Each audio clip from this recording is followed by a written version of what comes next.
bahan tu mesti diluluskan oleh hukum syarak. Tidak boleh bahan najis. Baik itu disebut dalam Quran Suratul A'raf ayat 157.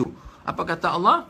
Dan dia telah menghalalkan untuk kamu benda-benda yang baik, bahan-bahan yang baik untuk jadikan ubat ke, makanan ke. Dan Allah Ta'ala juga mengharamkan ke atas manusia ini al-khaba'ith, benda-benda yang tak elok, benda-benda yang keji, benda-benda yang busuk, benda-benda yang haram, benda-benda najis. Malah kalau orang tanya saya, Ustaz, boleh tak saya nak berubat dengan benda haram? Oh, katalah ada ubat-ubatan, tapi dia ada ubat-ubatan haram. Contohnya, campur dengan khinzir, campur dengan darah dan sebagainya. Memang kalau kita lihat, ada kaedah kata, ad-darurat tubihul mahzurat.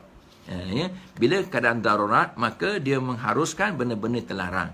Tapi darurat tadi macam mana? Darurat macam mana? Ulama-ulama telah buat definisi tentang darurat. Darurat itu mesti benar-benar berlaku.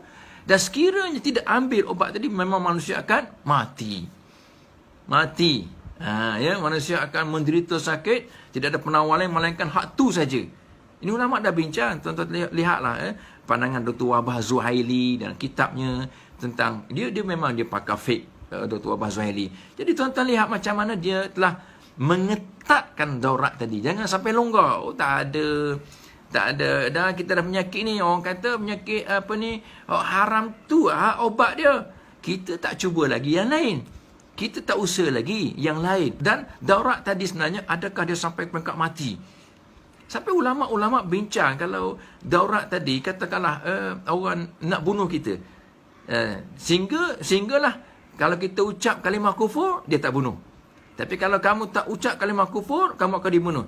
Maka ulama kata ketika itu sebab nak jaga nyawa, maka diharuskan. Bukan dihalalkan, diharuskan untuk mengucap kalimah-kalimah kufur. Tetapi sebagian ulama kata, ketat sikit dia kata, lebih baik jangan ucap. Sebab kalau mati pun mati syahid, dibunuh. Itu juga dalam bab perubatan. Contoh saya sebut, bolehkah berubat dengan benda-benda yang haram? Memang pernah berlaku zaman Nabi SAW. Bagaimana ada seorang lelaki, dia berubat dengan arak.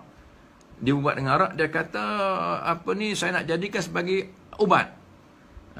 Sedangkan sudah turun ketika itu ayat yang mengharamkan minum arak. Jadi Nabi kata apa? Innahu laisa bidawa'in walakinnahu da'un. Ini hadis riwayat Muslim. Dia tu bukan ubat, kata Nabi. Laisa bidawa'in walakinnahu da'un, tapi dia tu penyakit. Minum awak lagi tambah penyakit.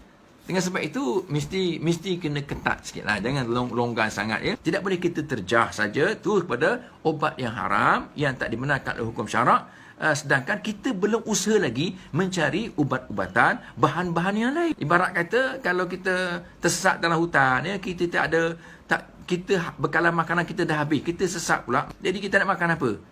Tidak boleh kita nak, kalau lalu anak babi depan kita, kita pun terus tekan anak babi, kita sembelih anak babi, kita pun panggang dia, kita makan seekor anak babi. Tak boleh macam tu. Tapi dia kena cari dulu, ada tak? Ya, kalau kita nampak ayam hutan dulu ke, kejar ayam hutan, kita kejar kancil, ya, kancil, kita sembelih kancil. Cari halal dulu. Makna kena ada usaha mencari bahan-bahan, ubat-ubat yang halal, yang dibenarkan oleh hukum syarak, yang bersih, yang suci. Tapi kalau dah habis dah, sesat juga dalam hutan, ayam hutan pun dah habis dah pupus dah, dia pun sampai berjanggut, berjambar dah, berbulu dah badan dia, berlumuk dah ya, kancil pun dah habis, dia kena makan daun-daun kayu, minum air sungai. Daun kayu pun dah habis dah, tinggal batang kayu je. Ambil lah kulit-kulit kayu, boleh gigit-gigit. Habis pun, barulah nampak babi makan. So, nak beritahunya, dia ketat, bukan longgar sangat ya. Bukan kita bila sebut tak ada obat, melainkan yang tu, dah usahakah cari obat yang lain? Ubat yang halal, ya, ubat yang harus disihukum syarak. Dan Tuhan menjadikan, bagi setiap penyakit itu ada ubat. Dia yang menjadikan, ini Allah yang menjadikan setiap penyakit ada ubat. Maka berubatlah kamu. Tapi kata Nabi, jangan berubat dengan benda haram.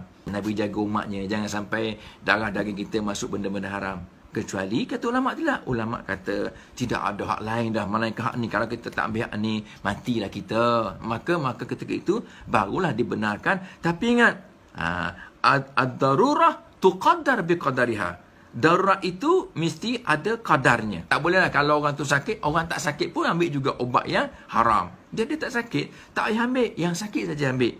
Ini dia ada kadar-kadar dia.